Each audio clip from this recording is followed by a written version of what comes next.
എന്റെ ബാപ്പാരെ ജിന്നത് തുടരിച്ച് പയറ്റില്ലേ തുള്ള പൂട്ട് ഞാൻ ഉണ്ടാക്കി തരാന്ന് പറഞ്ഞില്ലേ ഇങ്ങോട്ട് വരണ്ടാന്നേ. എല്ലാവർക്കും ദിവസം ദോശ വേണം. ഇന്ന് നല്ലൊരു ദോശപ്പൊടി ഉണ്ടാൻ പറഞ്ഞ ആരും കേൾക്കൂല. നീ ഈ പൊടി മാറ്റാതെ ഞാൻ ഈ പെരി ദോശ ഇടൂല. കുഞ്ഞാപ്പോ ദോശ ഇരിക്കണേ പോരെ കൊണ്ടോ. എടാ കൊച്ചിനെ വിളിച്ചോ. നീച്ചില്ലേ ചട്ടാൻ കാട്ടിയ എടാ അത് ചൂടുണ്ട്.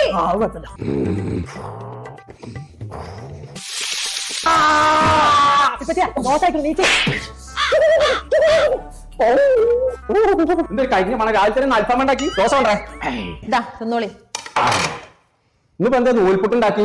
നൂൽപുട്ട ദോശയാണത്. ഇതോ ഒരു നല്ല ദോശ ഉണ്ടാക്കാൻ വെച്ചാന്നുണ്ടെ നിങ്ങളൊക്കെ എവിടുത്തെ പെണ്ണുങ്ങളാണ്? ഞാൻ പറഞ്ഞ പൊടിയാണ് കൊണ്ടുവരും. ഏതാണ് ഇജ്ജ് പറഞ്ഞ പൊടി? അത് കൊടുത്തിട്ട് ഇനി ചായ കൂടി ഉള്ളൂ. ഷാലിമാറിന്റെ മലബാർ ദോശപ്പൊടി ഇറക്കാൻ ഒരു പൊടി ഇറങ്ങിക്കണം. അത് നിങ്ങൾ ഇങ്ങോട്ട് കൊണ്ടുവരും. എന്നിട്ട് ഞാൻ ചുട്ടരാം ദോശ എങ്ങനെ ഉണ്ട് എന്നുള്ളത്. അങ്ങനത്തെ ഒരു പൊടി ഇറങ്ങിക്കൊണ്ടുണ്ട് ഇച്ചൊന്ന് കാണണല്ലോ. കുഞ്ഞപ്പോ മോട്ടി പറഞ്ഞ പൊടി വാങ്ങിക്കൊടുത്താ ചാട്ടൊക്കെ നിങ്ങൾ അടുപ്പൊക്കെ തിരികല. അമീനെ ചിരാനെ ഞാൻ അത് കൊണ്ടുവരത്തിപ്പോ വരാട്ടോ. ഇങ്ങോട്ട് കൊണ്ടുവരും ഞാൻ ചുട്ടരാം നല്ല ദോശ. ഇനി കൊമ്പങ്കാട് തറവാട്ടിൽ ദോശ ഉണ്ടാക്കുകയാണെന്നുണ്ടെങ്കിൽ അത് സാലിമാറിന്റെ സ്റ്റീമേഡ് മലബാർ ദോശപ്പൊടിയൊക്കെ.